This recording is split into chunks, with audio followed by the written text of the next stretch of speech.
ఏమిటి భామా ఏమిటి? నేను అలా సూపర్ మార్కెట్ దాకా వెళ్ళొస్తాను. ఇల్లు జాగ్రత్త. ఎవరిల్లు? ఇంకెవరిల్లు?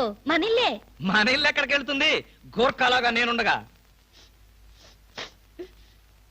ఏమిటండి ఇక్కడేదో వాసన వస్తుంది. వాసన ఇక్కడ లేదే, వాసన లేదే. కాదు, ఏదో పొగ వాసన. పొగ వాసన? అవునవును, మిక్సీ కాలిపోయింది, పొగ తాగింది, దమ్ వదిలింది, దగ్గొచ్చింది. మీకా? కాదు, నా కాదు, మిక్సీకి. బెడ్రూమ్ లో మిక్సీయా? మిక్సీ కాదు, బాత్రూమ్ లో హీటర్. ఏం మాట్లాడుతున్నారో ఏమిటో. ఏమిటో? సరే, నేను వెళ్ళి త్వరగా వస్తాను. ఎందుకు త్వరగా? త్వరగా వెళ్ళి మెల్లిగా రా. వెళ్ళు వెళ్ళు. అమ్మయ్యా.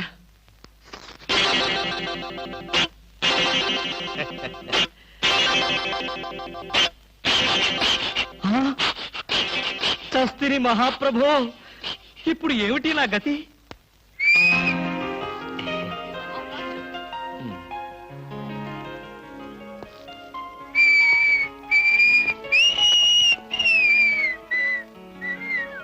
వాట్ సార్, ఏం కావాలి? బనీన్లు. బనీన్లా? ఐ మీన్ ఆడవాళ్ళ బనీన్లు. ఓ, బ్రాసరీలు కావాలా? అదేలేండి, మగవాణ్ణి కదా, చెప్పడానికి కొంచెం సిగ్గుపడి వస్తున్నాను. ఏ సైజ్ కావాలి సార్? సైజా?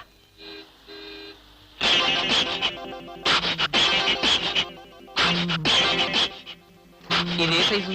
34. అయితే 34 లో ఒకటి, 36 లో ఒకటి, 38 లో ఒకటి ఇవ్వండి. ఏది కావాలంటే అది వాడుకుంటాను. అలాగే.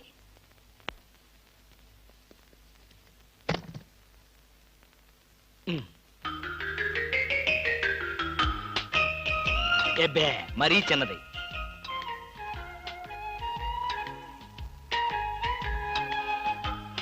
అబ్బో, మరీ పెద్దది.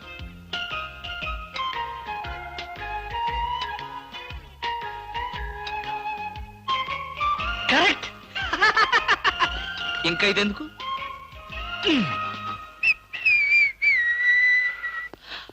అందమా నీ పేరేమిటే అందమా?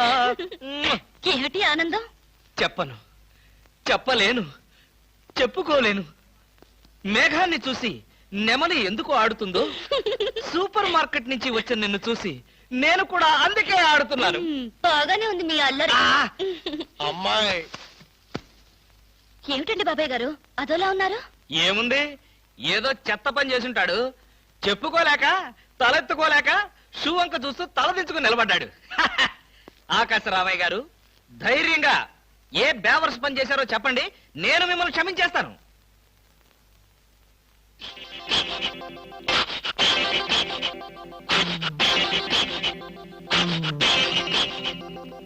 బాబాయ్ గారు, ఏమిటి పిచ్చి పనులు? పిచ్చి పనులు చెత్త పనులు మీ ఆయన ఉండగా నేనెందుకు చేస్తానమ్మా? ఇది మీ ఇంట్లోంచే వచ్చి నా నెత్తిన పడింది. ఇది నాదే, బయటికి ఎవరేశారు? ఇంకెవరో సకల కళావల్లభుండు, ఆయన్నే అడుగు. ఏమండి, ఏమిటండి ఇది? అది అది ఇది ఎలా కాలింది? ఎలా కాలింది? సిగరెట్ పడి కాలింది. సిగరెట్టా? అంటే మీరు సిగరెట్ కూడా తాగుతున్నారా? బీడీ తాగితే అసహ్యంగా ఉంటుందని ఒకే ఒక్క సిగరెట్. లాభం లేదు, మీరు చెడిపోయారు, పూర్తిగా చెడిపోయారు. నేను ఇంక బ్రతకను. ఇదిగో, నువ్వు మరీ అలా ఏడుస్తుంటే నాకు ఒక చిన్న డౌట్ వస్తుంది. నువ్వు బ్రా కాలిపోయినందుకు ఏడుస్తున్నావా, లేకపోతే నేను సిగరెట్ తాగినందుకు ఏడుస్తున్నావా? అన్ని విధాలుగా ఏడుస్తున్నాను.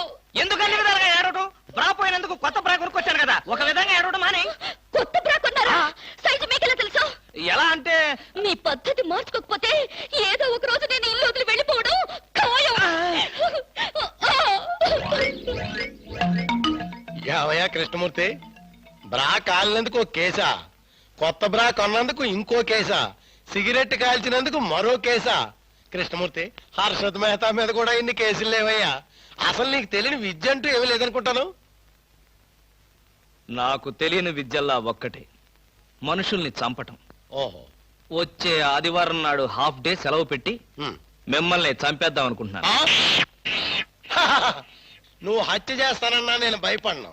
కృష్ణమూర్తి బ్రా కుంభకోణం కేసు దేశం అంతటా వెంటనే టెలికాస్ట్